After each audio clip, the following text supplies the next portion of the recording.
It's the third time the U.S. has hosted APEC, and U.S. Secretary of State Antony Blinken says he hopes the third time's the charm.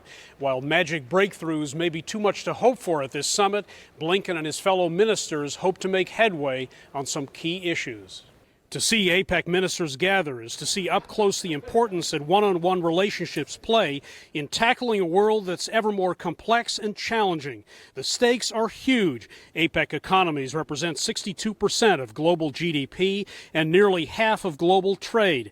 U.S. Secretary of State Antony Blinken says APEC should build on its long track record of economic success. Each of us has experienced remarkable reciprocal benefits from greater trade and investment within the Asia-Pacific region.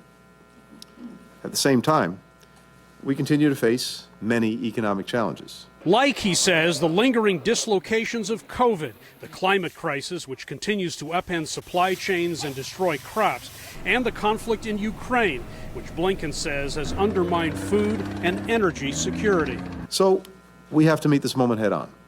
That's why the United States chose to focus our host year on creating a resilient and sustainable future for all. He says three priorities are key: interconnectedness, innovation, and inclusivity. From those fragile supply chains to geopolitical tensions, the U.S. side suggests it's time to think out of the box for possible solutions.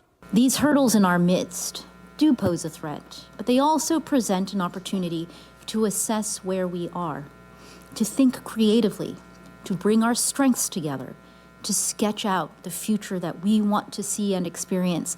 Key to all of this, of course, are discussions between the world's two largest economies, the U.S. and China.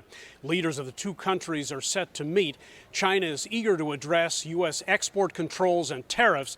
The U.S. has complaints about the Chinese economy, and that's certainly on the minds of these ministers as well. Hendrik, Sybrandy, CGTN, San Francisco.